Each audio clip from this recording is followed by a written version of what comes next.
Was this the, or is this the affidavit that you submitted to Senate, Colonel Grijaldo? Yes, Your Honor. Yes. And in your answer to the Honorable D.S. Suarez a while ago, you stated under oath that you stand by the truthfulness of your statements here in this affidavit. Tama po? Yes, Your Honor. Yes. And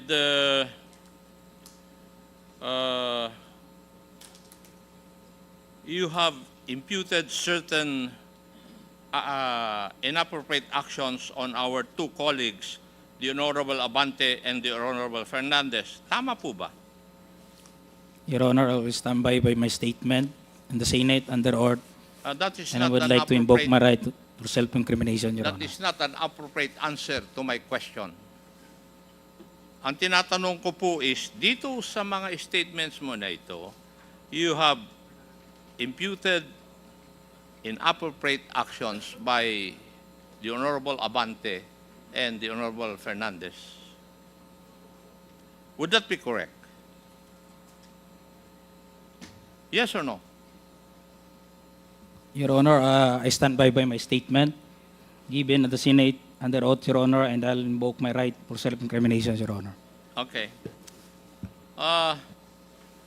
May I ask the Honorable Abante and the Honorable Fernandez? Ngayon ako makaganti, Mr. Chairman. And if I may, let me remind the two congressmen that you are under oath.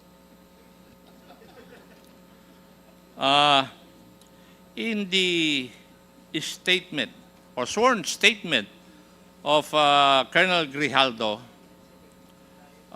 it stated here, number 4, after I answered questions related to extrajudicial killings and the reward system, I was approached by a security personnel while I was seated as one of the witnesses during the hearing. The said person told me that I was being summoned by Congressman Dan Fernandez. The Honorable Fernandez, do you agree to this statement? Yes, Your Honor. Okay.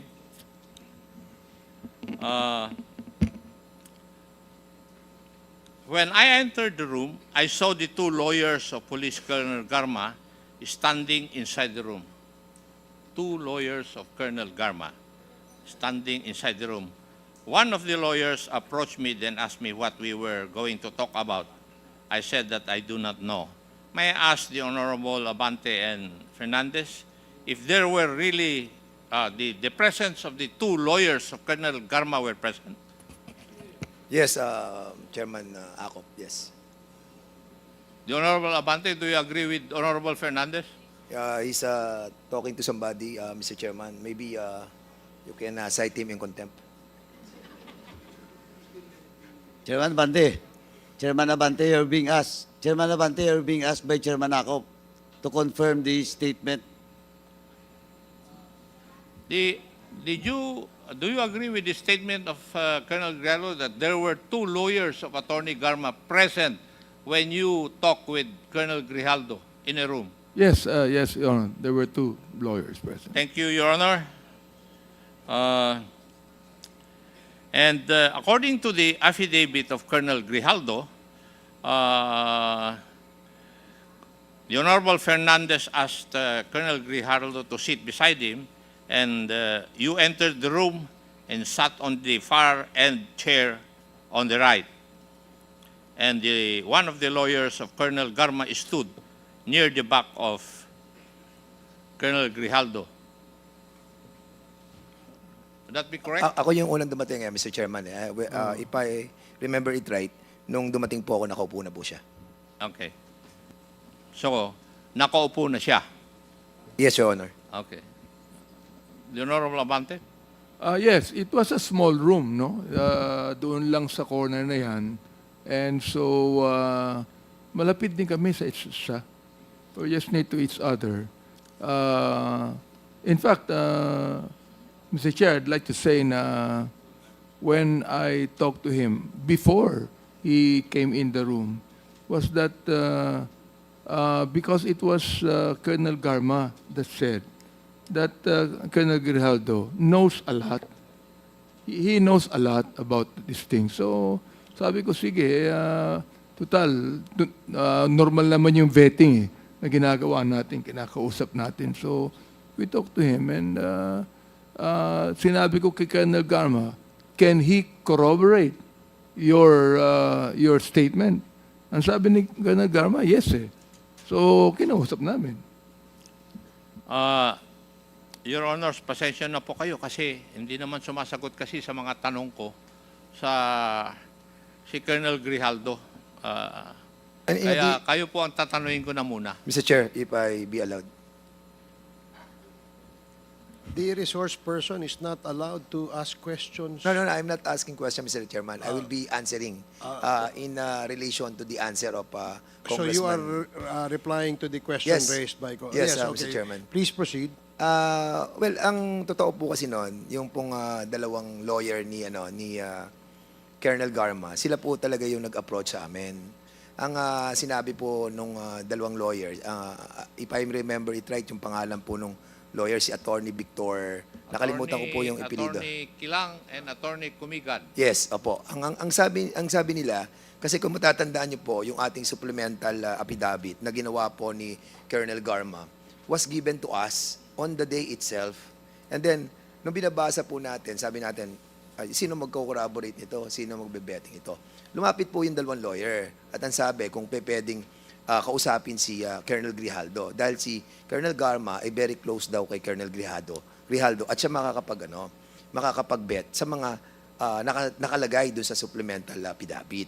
So, ang sabi ko naman kay Attorney Victor, tama-tama, andyan si Grijaldo, andyan sa likod. Bakit hindi natin siya imbitahan doon sa room doon, sa may kainan, para nang sa ganon ay makausap natin kung patotohanan niya yung sinabi ni Colonel Garma na magkaibigan sila at ibebet niya yung mga nakasulat doon. So, basically, hindi naman po siya ganun kalaking issue. As a matter of fact, Mr. Chairman, hindi nga tayo ang nag-initiate eh. Sila pa yung nag-initiate sa atin na kausapin si Colonel Grijaldo, which I did together with nagkataon po kami ni Chairman Abante during that time.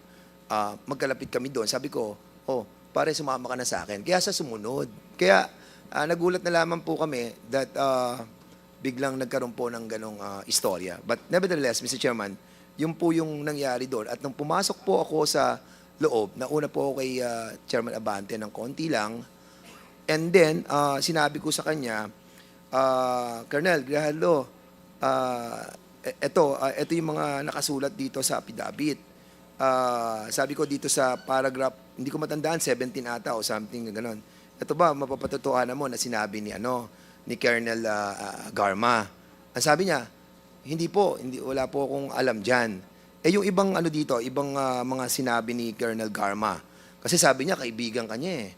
So, basically, doon po umikot yung aming usapan. Siguro maabot po yun ng mga less than 10 or 15 minutes. And then, nung sinabi niya talaga wala siyang alam, edi lumabas na po kami. And the CCTV can prove na talagang hindi po kami nagtagal sa loob. At the same time po, pag tinignan niyo po yung kwarto dyan, kahit puntahan po natin lahat, napakaliit po ng kwarto. At sa labas po ng kwarto, marami pong mga tao nandun. So kung nagkaroon po ng coercion, nagkaroon po ng harassment, nagkaroon po ng forceful force galing po sa amin, I think malalaman po ng mga taong nandyan. And even the CCTV, nung lumabas po siya dyan ng pintuan niyan, makikita po natin na yung itsura niya, hindi naman po siya mukhang na-coerce eh. Mukhang masayang-masaya pa nga po siya. Kaya, I think, Mr. Chairman, yung pong accusation sa atin, na malayan yung ating pong committee and the two chairman, masyado pong unfair. But of course, binibigyan pa rin po natin siya ng pagkakataon na liwanagin po yung mga pangyayari. Kaya, andito po tayo at binibigyan po natin ng patas na pagdinig. Marami pong salamat sa pagkakataon. Mr. Chair, pwede maidagdag to? With, yes, Congressman Abante, with the indulgence of Congressman Ako, please. At the back of my mind, masaya pa nga ako sapagkat nabanggit sa akin ni Colonel Garma na ito talagang close siya rito. Classmate niya at talagang kakampihan siya nito. Nagulat na lang kami na gano'n ang sagot niya. So, Nung bang sinabi ni Colonel Garma yon, magkasama na kayo ni Congressman Dan? Hindi, ako hindi ko nakausap si Colonel ako, Garma. ako ang kumusta sa kanya. Hindi niya nakausap. Ako mismo kumusta sa kanya. At sino ang nakarinig na sinabi ni Colonel Garma sa inyo yan, na Congressman? Palagay ko walang nakarinig sapagkat in confidence sinabi niya sa akin eh. When I asked her, who can corroborate your statements? Binanggit niya yung pangalan ni Colonel Grijaldo. Natuwa naman ako sapagkat very close daw sila, classmate niya, at talagang kakampihan siya nito. All of a sudden, kalaban pala niya. And Thank you, to Congressman Abante. Mr. Chairman, para i-corroborate lang po yan. If you remember it right, no, nung na-interview po tayo sa, I think, Bilyonaryo News Channel, nabanggit po natin doon na nakasama po natin siya sa isang pagpupulong doon po sa BGC sa Ascot Hotel, na kung saan nakiusap po sila Colonel Garma during that time. And during that time, we were shocked, ikaw, saka ako, Mr. Chair, na nakita natin si Colonel Grijaldo doon. And that's the reason, nang kinausap ako ng abogado doon, na sinabi sa akin na si Colonel Grijaldo at si Colonel Garma ay close, naniwala ako. Because na-meet na po natin siya during that time. And remember, na kayo pa po nagbayad ng dinner. That was 9,000 plus po. Kaya sinasabi ko po to, Mr. Chairman, because we wanted to ferret out the truth. And by doing that, we are initiating some form of talks with those who wanted to speak in this committee. Dahil nga, nagbe-betting po tayo eh. At yun po yung ating ginagawa sa kongresong ito. Kaya, nakakalungkot lang na ang isang opisyal na naging isang batalyong commander ng isang rehiyon ay ganito po yung kanyang treatment sa committee ito. But I cannot blame this person. If there is a big person behind him, then totally we cannot blame him. But prudence dictates na dapat po ay sarili niya, manindigan siya sa sarili niya.